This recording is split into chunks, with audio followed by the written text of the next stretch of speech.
It's Winston Faircloth, and I'm greeting you on the 26th of July 2019.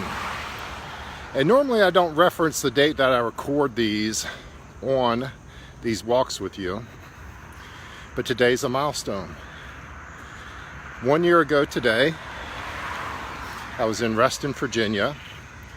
My coach encouraged me to do a Facebook Live, and Walk with Winston was born. Now, since that time, we've done nearly 170 of these walks together, mostly on the topic of change and transformation. We throw in business strategy from time to time.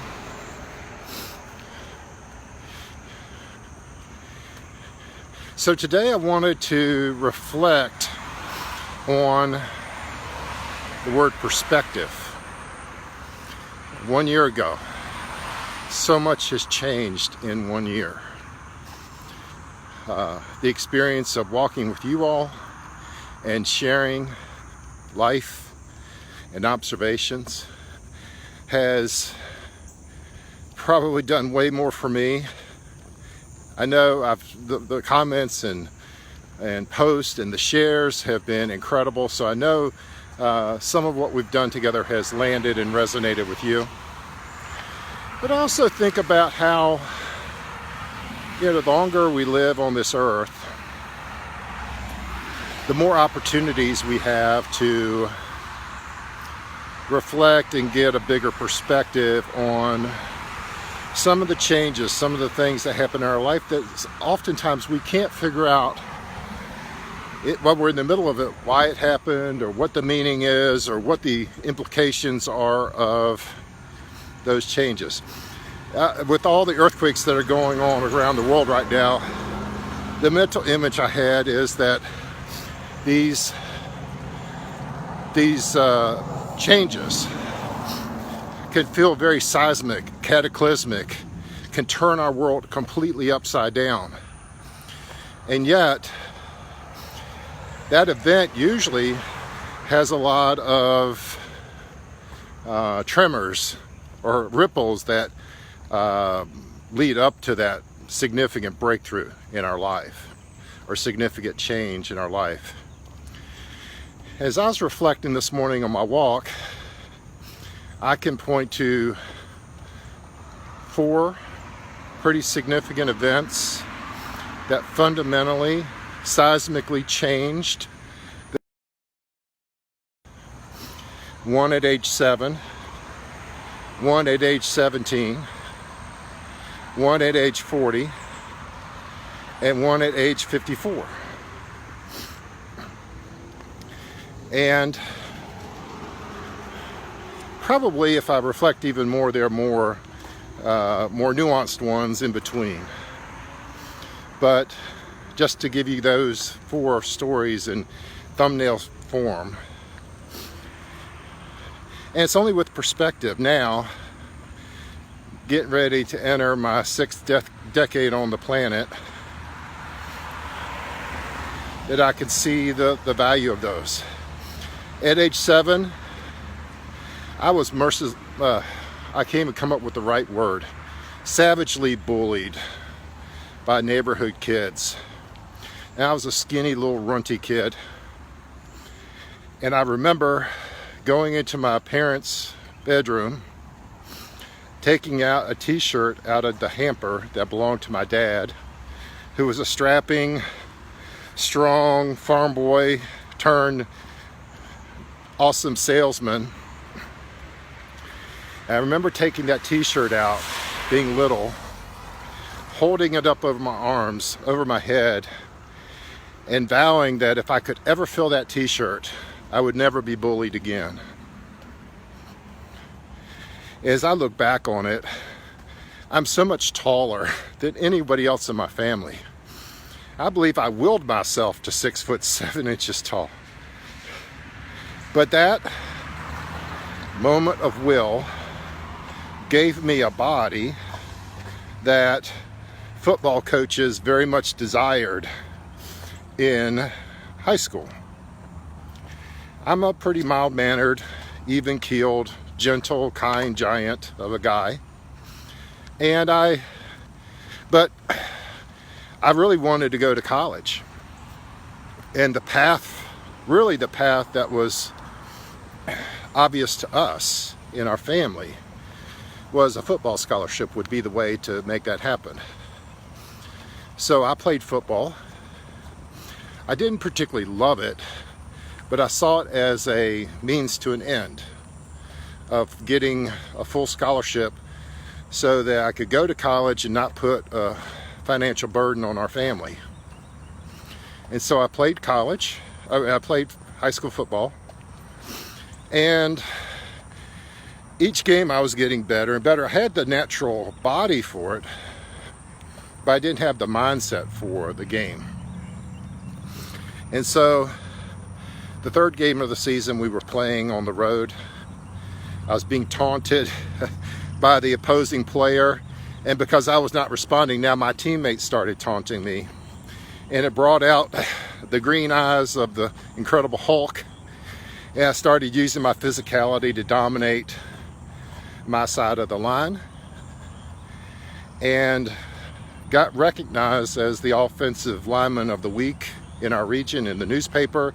And then scouts started flocking to see me play, because it's like, wow, this kid may be finally getting it. Well, the very next game, coaches kind of embraced this newfound confidence in me, put in some new plays that give me the opportunity to continue that Incredible Hulk green-eyed monster type mindset. And towards the end of the first quarter, I get injured on a play and basically ended my high school football career. That was the second turning point, because that set up a trajectory of going to college very close to home, and having a career in college that equipped me for a new career right out of school, where I was working for United Way. And what I loved about it was a blend of the helping profession and the corporate world. And it was a perfect fit for my mentality. The third seismic shift came at age 40, when I was fired from that 18-year career at United Way. Unceremoniously fired, I might add. And it was completely my responsibility. I was the CEO of a United Way in Kentucky, and I lost sight of the fact that a community organization belongs to the community. I was running it more like a corporate CEO, where I was making decisions pretty unilaterally and being pretty outspoken over the direction of some of our boards out in some of the rural communities. And yeah, when you work for the pleasure of the board, you need to respect that. But that firing fundamentally altered my life, because then just a few months later, I took an idea, took a spark, and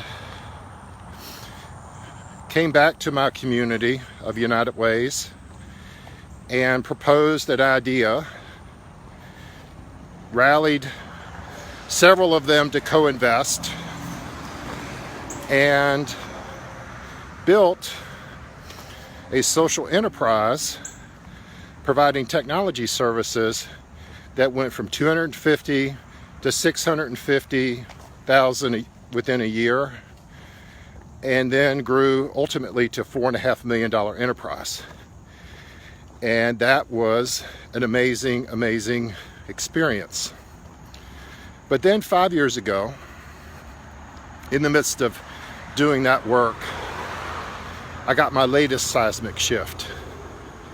I was attending a leadership conference talking about how to blend faith and work. And that is a passion of mine. And in that environment,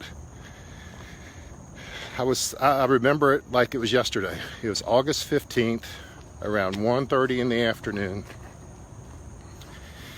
And you were watching speakers. And at that moment, I had this impression. Now, while those other things were external events, this one was that still small voice that we read about in the Bible. And I just started typing, as if I was taking spiritual dictation. And it was like I was given my mission and purpose in life at that moment.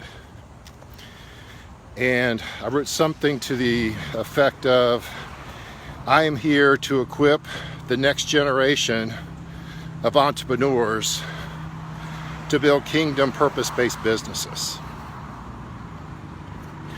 Well, you know, when you get a call like that, some people in the Bible, when they get a call like that,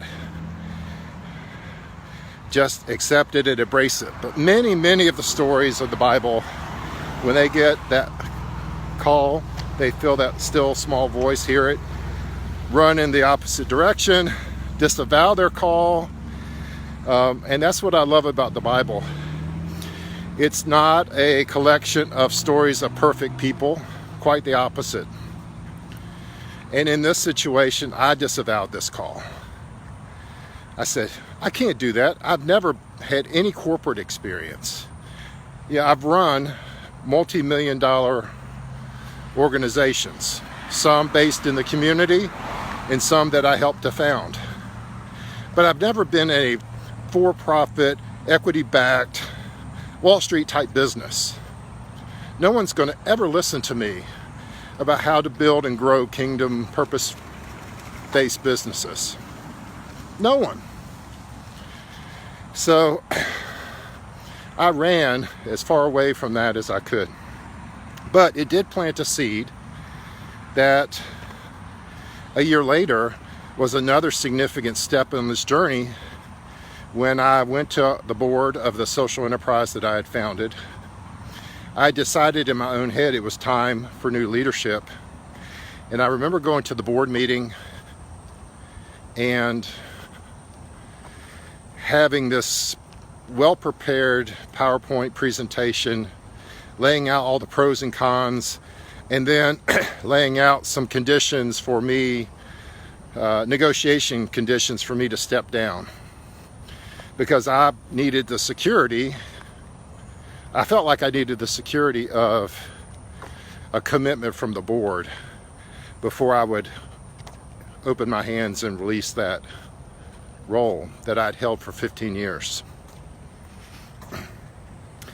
I remember in my prayer time that morning getting an impression from God that I was to delete that PowerPoint, and that my goal in the session was to just speak from the heart. So I started writing down a quick outline of what I would say, and a few hours later, we didn't have a negotiated settlement to leave, but we had a heart handshake on what a transition would look like. And then 2 years later from then, I'm in the middle of an intersection. 2 years later after that, I have the coincidence of running into a mentor of mine who had taken the helm at a technology company.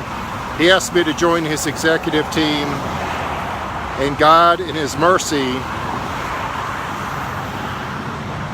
answered my objection of not being equipped by having a corporate experience. So my friends, God has a plan. We may not see that plan. We may not understand that plan. We may resist that plan. We may fight against that plan. But He always lovingly, persistently, and lovingly calls us to His purpose. And you can only see that with perspective.